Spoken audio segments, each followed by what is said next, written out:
안녕하세요. 저는 40대 중반이고 직업은 가정주부입니다. 집에서 살림하는 사람이 뭐 직업이라 말하냐 하지만 저는 이것도 엄연히 직업이라고 생각하며 살아요. 책임지며 해야 할 일이 너무 많은데 그에 대한 대가는 지지리도 부족한 불쌍한 직업 말입니다. 저는 아이가 둘이에요. 활발하다 못해 너무나 활동적이라서 어릴 적부터 제 손이 닿아야 할 일들이 너무나 많았던 두 아들들의 엄마이죠. 두 아이의 나이차가 4살이라서 아이들이 더 크면서부터 두 아이를 함께 교육시키고 뒷바라지 하는 것이 그리 어렵지만은 않았습니다. 하지만 여전히 첫 아이가 고3이라서 저 스스로 아이들에게 시간을 쓰며 신경 써야 할 일들이 정말 많았어요. 수험생인 아들을 빼놓고라도 출근하는 남편과 둘째 뒷바라지를 하느라 늘상 저는 집안에서 제대로 된 휴식 한 번을 제대로 가져보지를 못한 채 살았던 것 같습니다. 저희 남편은 육아와 살림에 있어서 도움 한 번을 제대로 줘보려고 해본 적이 없는 지극히 가부장적인 남자였어요. 너무하다 싶을 정도로 아이들 문제와 집안일을 저한테 떠맡겨 놓고는 나몰라라 하던 사람이었죠. 첫 아이를 출산할 적에도 자기 일이 바쁘다며 저 출산하는 병원에 곧장 찾아오지도 않았던 남편은 아이를 막 낳고 제가 병실에 누웠을 적에도 자기 부모님이랑 누나들 데리고 애기 구경을 시켜주기에만 정신없이 바빠했죠. 저희 친정 부모님만이 제 옆에서 저를 꼭 보살펴 주셨고요. 아들을 낳아서 기뻐 죽겠는 건 충분히 이해를 하지만 그 아이는 엄연히 남편네 자식만이 아니라 제 피가 섞인 제 자식이기도 했는데 마치 저를 아이만 낳아주는 기계 보듯이 하면서 제 아들만을 어쩔 줄 몰라 하던 시댁 식구들과 남편이 너무 믿고 싫었습니다. 원래 아이를 가졌을 때 그리고 낳았을 때 남편이 여자한테 잘해줘야 한다고 하잖아요. 그때 잘해준 것이 평생 가는 거라는 말도 있고요. 제가 아이를 낳고 나서 보니까 그런 말이 왜 나왔는지를 알겠더라고요. 임신을 했을 적에도 제가 사달라는 음식을 형식적으로 사주며 귀찮아하던 남편이었는데 아이를 낳고 나서도 제 손 한 번 잡고 고맙단 말을 해주지도 않는 남편에게서 진짜 오만정이 다 떨어졌었죠. 그래도 아이가 예쁘니 남편의 미움은 참고 넘길 수 있었습니다. 아이를 키우는 것에 더 신경을 쓰면서 가정 살림을 하고 살다 보니 남편이 저를 섭섭하게 해도 어느 정도 이해를 하고 살 수 있었어요. 첫째가 크고서 조금씩 말이 많아지자 아이를 귀찮아하는 것도 같아 보이길래 그때부터는 남편의 태도가 많이 신경 쓰이기 시작했고요. 혹여나 둘째를 낳으면 귀여운 자식을 봐서라도 집안에 좀 더 정을 붙이고 살지 않을까 싶은 마음에 그제서야 둘째 아이도 가져봤습니다. 남편이 가정에 더 애정을 쏟고 살기를 바라는 마음에서 가진 아이였던 것이죠. 하지만 둘째를 가지고 나서도 남편은 똑같았어요. 첫째 아이를 가졌을 때 저한테 했던 것처럼 임신을 한 마누라가 그저 짐짝처럼 느껴지는지 아무 노력을 하지 않더라고요. 뭐가 먹고 싶다고 겨우 어렵사리 말을 꺼내면 가서 사와 라는 매정한 말을 던져댔고 퇴근길에 내 남편이 언제쯤 도착할지 궁금해서 전화를 걸면 지금 가는 길인데 그것도 보채냐? 라면서 무안을 주기도 했어요.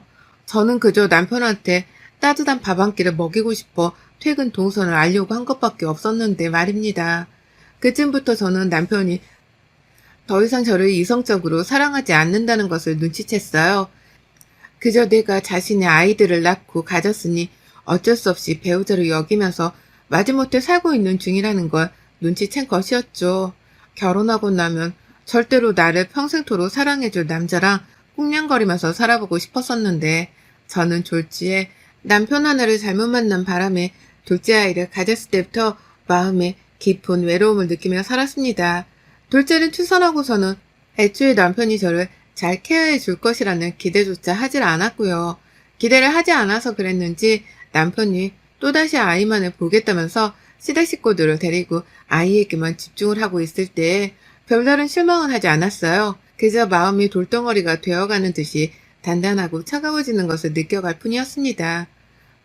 부부 사이가 이랬다 보니 솔직히 시댁도 그리 달갑지 않았습니다. 남편이 나한테 잘해준다면 제가 시댁에 뭔들 더 못해줬을까요? 하지만 남편도 저를 집안에서 그저 살림만 하고 애들만 키우는 보모 정도로 생각만 하던 판국이었기 때문에 시댁에 가는 것도 달갑지 않았고 또 시댁 식구들을 마주하고 대화를 나누는 것조차 제게는 너무 큰 스트레스였어요. 특히나 저희 남편과 쏙 빼닮은 저희 시어머니를 대할 때만큼은 정말 매 순간 우라통이 치밀어 올랐을 정도로 대화도 잘 통하지도 않고 늘 힘들었죠. 시어머니께서 저희 부부가 그리 좋지 않다는 것을 잘 알고 계셨습니다. 그걸 교묘하게 이용해 먹는 대표적인 분이셨죠. 제가 출산을 하고 병실에 누워있을 때 저한테 애를 낳아서 수고했다는 안부 인사는커녕 친정 부모님이 옆에 와 계셔서 속 편하겠네 라면서 비아냥댄 것이 바로 저희 시어머니셨어요. 평상시에는 자기가 부려먹고 심부름이라도 시켜 먹어야 하는 며느리였는데 옆에 친정 부모님이 떡하니 서 계시고 또 제가 출산한 직후여서 침대에 누워있다 보니 그게 샘통이 나셨던 것이었습니다. 그런 말을 아무렇지 않게 뱉어내는 시어머니의 말씀에 저희 부모님은 믿을 수가 없다며 서로를 쳐다보며 시어머니께 언짢음을 표현하셨는데요. 그 상황이 싫다면서 자기 엄마를 데리고 나가 아이만 주구장창 보여준 것이 바로 제 남편이었죠. 아주 애미나 아들이나 진짜 하는 짓이 똑같더라고요. 저한테 제대로 된 인사 하나 제대로 하지를 못하는 예의 없는 태도부터 시작해서 싹수가 노랗고 배려가 없는 자세까지 모조리 다 말입니다. 그랬던 어머님이 다행히 서울에 사는 저희 가족들과는 달리 지방에 살고 계셔서 서로가 자주 만날 수는 없는 상황이었어요. 하마터면 수시로 저희 집에 와서 제 살림에 잔소리를 하고 또 아이들 교육을 훈계하며 간섭을 하셨을지도 모르는데 지방에 살고 계신다는 사실이 천만다행으로 느껴질 정도였죠. 하지만 그 대신 공포스러운 시집살이가 하나 있었습니다. 바로 많은 며느리들이 진절머리를 치는 안부 연락이었죠. 저희 시어머니도 잊으면 하면 집에 전화를 하셔서는 제 아이들의 안부를 물으셨고 제가 조금이라도 안부 인사를 하지 않고 있으면 왜 내가 먼저 너한테 전화를 하게 만드니? 라면서 화가 잔뜩 나셔서는 연락이 오곤 하셨어요. 저하고는 그리 살가운 사이도 아니셨고 저를 예뻐하지도 않는 분이 그렇게 안부 인사는 받고 싶으셨는지 주기적으로 저한테 전화를 자주 하라는 잔소리를 하시더라고요. 솔직히 너무 듣기 싫은 말이었지만 매번 저도 실랑이를 할 수 없으니 알겠습니다 라고 대답을 하며 상황을 잘 넘기려 했습니다. 하지만 다가오는 휴가철만큼은 제가 결코 넘길 수가 없었어요. 휴가는 늘 저에게 지옥이나 다름이 없었죠. 저희 시댁은 남편의 회사에서 소유하고 있는 콘도를 예약할 시에 직원 할인이 적용이 되어 자주 예약을 해서 찾아가 휴가를 즐기곤 했습니다. 남편의 주도하에 온 시댁 식구들이 떠나는 휴가였기 때문에 저는 선택이 아닌 필수로 참석을 해야 하는 자리였죠. 그 시댁 식구들에는 시부모님을 포함해서 남편의 여동생인 아가씨네 부부랑 아가씨의 아들 하나도 있었는데요. 저는 매번 시댁과 휴가를 다녀오면 며칠 동안 살이 2kg는 훌쩍 빠져서 나타나곤 했습니다. 남들은 잘 먹고 잘 쉬어서 살이 쪄온다고 하는데 저는 매번 마음고생에 몸고생을 너무 했던 바람에 살이 쭉쭉 빠져서 나타나지곤 했죠. 무슨 고생을 그리 했냐고요? 바로 남편과 시어머니의 합작 시집살이였습니다. 시어머니는 휴가지에 놀러가면 가장 먼저 하시던 일이 휴가지 침대를 닦는 일이었어요. 찝찝하다며 직접 들고 오신 먼지털이로 침대 위를 닦게 하셨는데 당연히 그건 제 몫이었고 그러면 옆에 있던 남편과 시누이도 따라서 우리 침대도 해줘 라며 부탁을 하곤 했죠. 그렇게 제가 자연스레 침대를 닦고 나면 밖으로 나가서 여행을 할 것 아닙니까? 그런데 시어머니는 꼭 자기 딸을 푹 쉬게 해주고 싶다면서 시누이들의 아들까지도 제 손에 다 맡기를 하더라고요. 네가 좀 애까지 봐줘라. 어차피 아들이 둘인데 하나 더 돌본다고 해서 크게 다를 건 없잖아. 라면서 말입니다. 그런 말을 들을 때마다 옆에서 남편이 도와주길 바라는 마음으로 쳐다봤습니다. 하지만 우리 남편은 남일 보듯이 그래 당신이 좀 봐주고 있어. 어차피 체력도 안 좋아서 뛰어놀지도 못할 텐데 앉아서 애들이나 봐. 라며 저를 나물나라 했고요. 어느 순간 정신을 차리고 보면 남편과 시누이 그리고 시부모님은 우르르 나가서 자기들끼리 휴가를 보내고 있더라고요. 함께 거리를 걷더라도 식구들은 우르르 앞에서 어른들끼리 모여 수다를 떨며 가는데 저는 혼자 뒤에서 아이들을 챙겨야 했습니다. 어쩌다 시누이의 남편이 저를 도와주겠다고 와서는 함께 말동무가 되어주기도 했지만 이내 신우가 자기 남편 팔짱을 끼면서 걷겠다고 부르는 바람에 저는 다시 혼자가 되었죠. 굳이 밖에서 외식을 해도 될 텐데 휴가지에서는 꼭 숙소 안에서 요리도 자주 해먹으려 했어요. 시어머니와 남편은 특히 휴가지에 왔으면 한밤중에 라면에 맥주는 무조건이지 라면서 다 늦은 저녁에 저를 시켜 라면을 끓이도록 했죠. 맥주는 미리 냉동실에 넣어놓고 라며 아무렇지 않게 제게 심부름을 시킨 채 꼼짝도 하지 않고 자기들끼리는 TV를 보기 정신이 없었습니다. 전 말 그대로 휴가를 온 시댁 식구들 사이에서 종노릇을 하는 개인 집사에 불과했었어요. 그걸 잘 알면 휴가를 따라가지 않아야 하는데 저는 매번 함께 가고 싶다고 조르고 또 조르는 제 아들들이 눈에 밟혀서 아들들과 함께 시간을 보내고자 시집살이를 꾹 참고 참석을 했습니다. 솔직히 안 가면 남편한테 크게 혼이 날까 싶어서 두려운 마음에도 참석을 하려 했던 것 같아요. 참 바보스러웠던 저였죠. 그러다 이번 휴가에도 예외가 없더라고요. 작년 아주 나았습니다. 코로나가 터지는 바람에 휴가고 뭐고 아무 곳에도 가지 않고 집에서 정말 오랜만에 푹 쉬었거든요. 올해도 당연히 코로나가 아직까지 전국적으로 성행 중이니 휴가는 가지 않겠지 하는 기대를 가지고 기다리고 있었습니다. 그런데 남편이 휴가를 떠나기 바로 며칠 전에 저한테 일방적으로 통보를 하더라고요. 이번엔 강릉 간다? 라고 말이죠.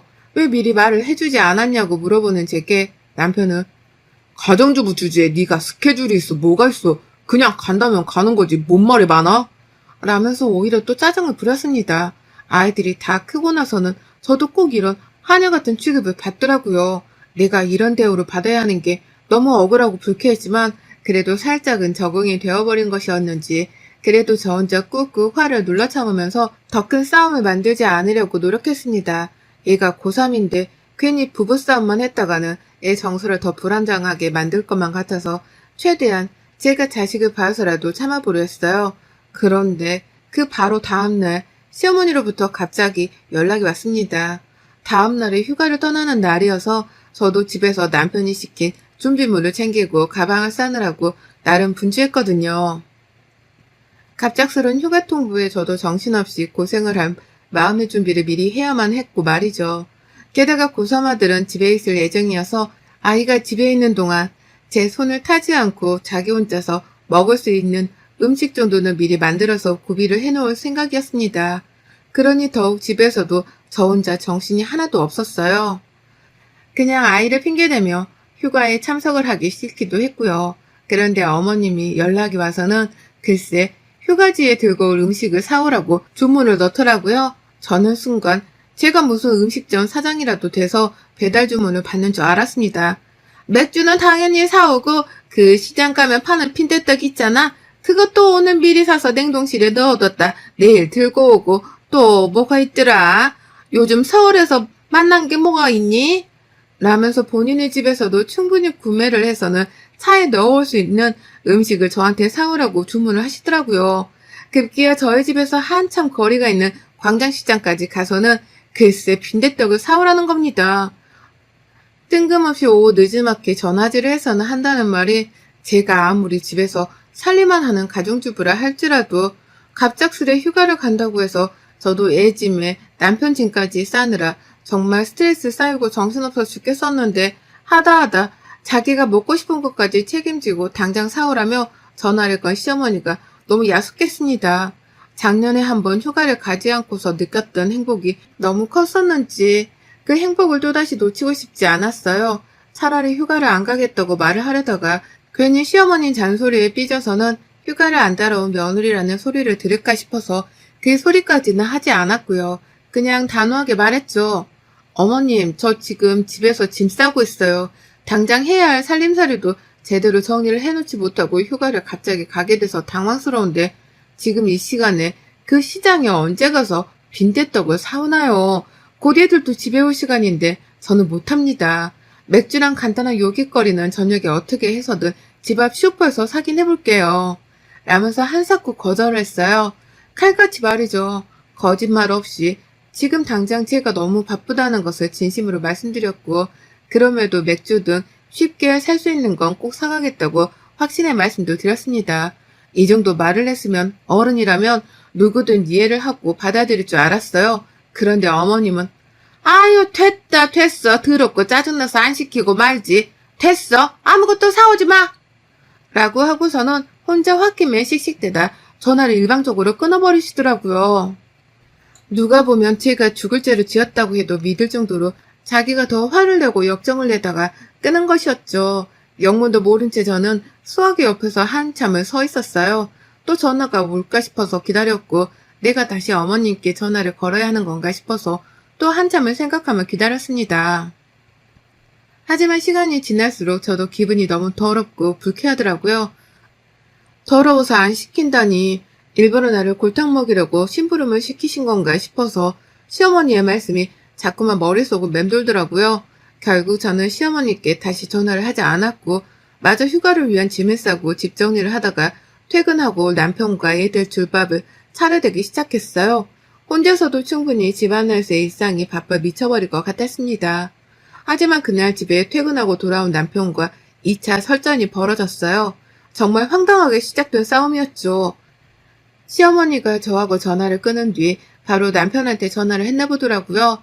그러더니 저에 대해서 어떻게 말을 한 건지 남편이 저한테 대뜸 넌 여자가 왜 이렇게 드세고 싸가지가 없냐? 라며 소리를 지르더라고요.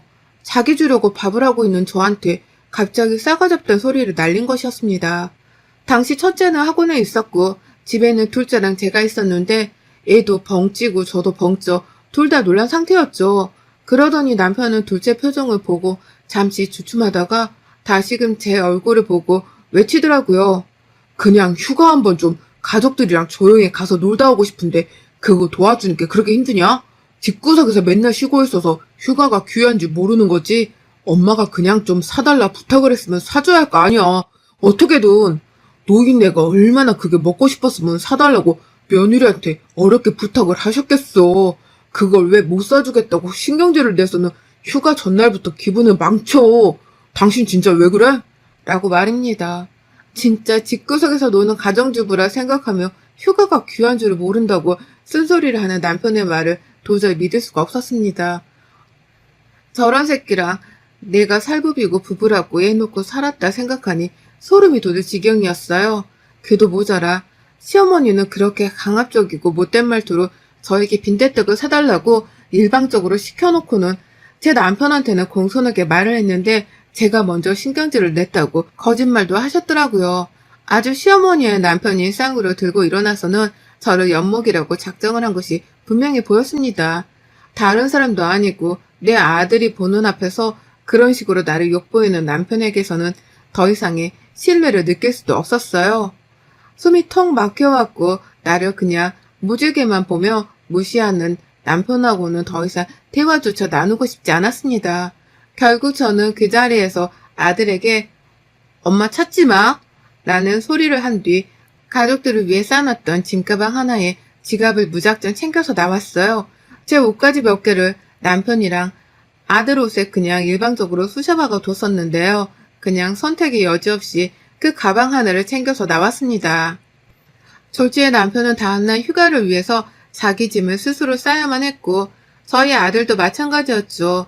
하지만 상관하지 않았어요. 너무 속이 상하고 이 결혼 생활의 회의감을 느껴서는 결국 저는 가장 가까이에 있던 홍대로 가서 눈에 보이던 도로변 위 호텔에 1박을 숙박했고 이것만으로도 성에 차지 않는다며 남편의 카드로 비행기 티켓을 끊어버렸습니다. 부산으로 가는 티켓 말입니다. 남편은 계속해서 집구석으로 튀어오라며 문자를 남겨댔어요.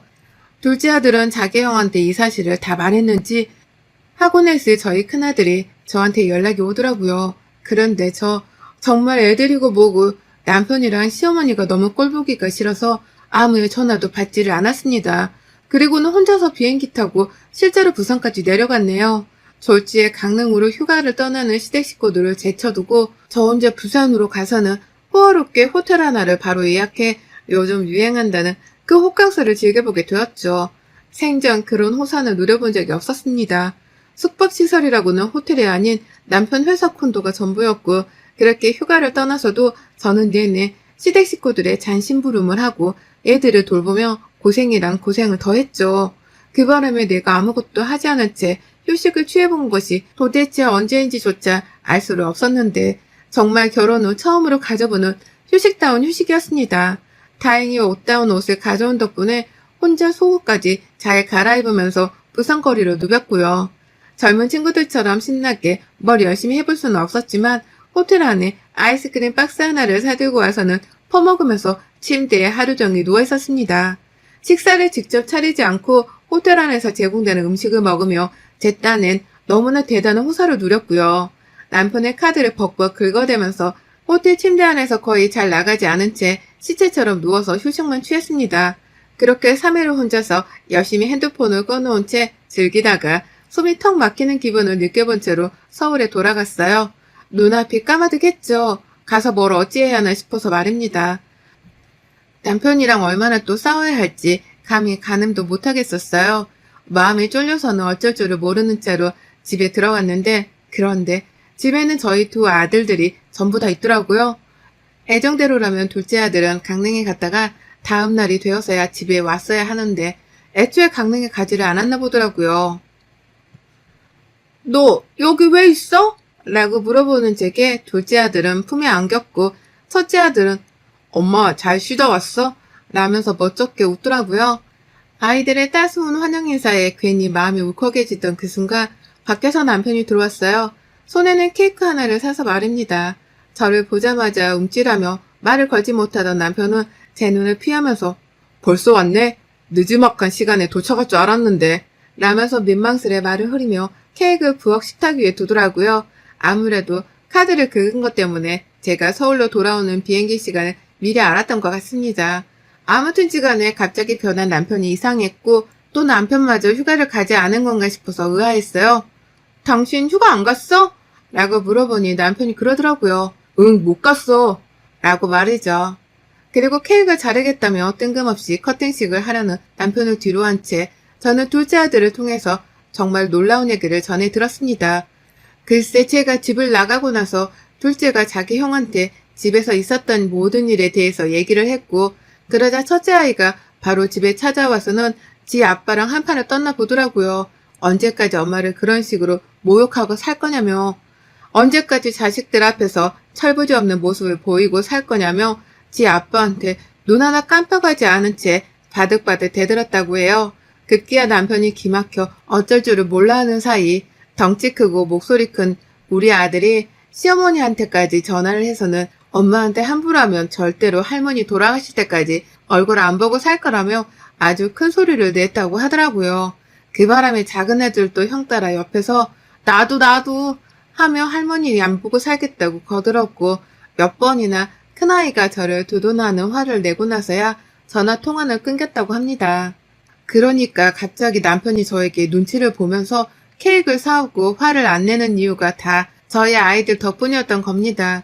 머리가 훌쩍 커서는 부부 사이의 문제에 뭐가 옳고 그른지를 잘 알게 된 저희 아이들이 생전 반항 한번 하지를 않다가 갑자기 화를 내며 무서울 정도로 어른들한테 대들어대자 남편도 그렇고 시어머니도 그렇고 모두가 아차 싶었던 것이었죠. 아이들이 이젠 더 이상 가정에서 무시하고 행동을 보여도 될 상대가 아니라는 것을 뒤늦게 아찔하게 깨달은 것이었습니다. 그 바람에 남편은 휴가를 가지도 않은 채 그냥 시부모님과 아가씨네만 강릉으로 보냈다고 하더군요. 그 말을 들으니 저도 순간 헛웃음이 새어나왔습니다. 휘죽거리면서 말이죠. 죽어도 남한테서 얻어먹는 것만 좋아라는 우리 아가씨는 아마 돈 한 푼을 제대로 쓰지 않은 채 시부모님께 엉겨붙으려고만 했을 것이고 그 바람에 시어머니는 귀한 딸내미한테 일을 시킬 수 없다며 스스로 침대를 닦고 손주를 보고 콘도 안에서 요리를 하며 아주 생고생을 하셨겠죠. 안 봐도 뻔했을 그 상황이 상상되니 통쾌한 나머지 웃음이 새어나올 수밖에 없었습니다. 제가 조금이라도 웃자 아이들은 그제서야 긴장이 더 풀린 건지 더욱 말이 많아졌고 즐겁게 부산에서 놀았던 얘기를 들려주는 사이 남편은 혼자 아주 그냥 꿀먹은 벙어리 마냥 외톨이가 되어 있더라고요. 아들들이랑 제대로 화해를 하지 못했는지라 감히 대화에 끼지를 못한 것이었습니다. 그래서 저는 그 상황을 다 눈치챘음에도 불구하고 굳이 남편을 자식들과의 대화에 끼워주려 하지를 않았어요. 자신이 가정에서 마누라를 우습게 대하고 가부장적으로 신경질을 부리며 시어머니 히스테리를 중간에서 컨트롤하지 못해 벌어진 일들이라고 생각을 했거든요. 다 남편이 뿌린 대로 거두는 것이기에 제가 나서서 아이들을 억지로 화해시키거나 화해를 종용할 이유가 없다고 판단을 했습니다. 그날 저는 아들들과 함께 남편이 사온 케이크를 아주 맛나게 먹으며 서울로 화려한 복귀를 했고요. 얼마 지나지 않았지만 이전과는 달리 제 눈치와 아이들 눈치를 살살 보면서 사는 한풀 꺾인 남편을 보면서 아주 유쾌통쾌한 마음으로 살림을 하며 살아가고 있답니다. 시어머니요? 자기 때문에 며느리가 토라져서 휴가를 따라오지 않았다는 사실에 아차 싶으셨는지 지금은 잠수를 택하곤 아무 연락이 없네요. 잘못 건드렸다가 제가 영영 휴가를 따라가지 않으려 할까 싶은 마음에 불안하신 것이겠죠. 부디 앞으로 쭉 그 불안감이 엄습한 채로 제 눈치를 살살 보면서 사셨으면 좋겠습니다. 며느리가 그리고 와이프가 함부로 대하면 절대 안 되는 사람이라는 걸 이번에 이 어리석은 모자가 확실히 좀 깨우쳤으면 좋겠네요. 여러분의 생각은 댓글로 남겨주세요. 오늘도 시청해주셔서 정말 감사합니다.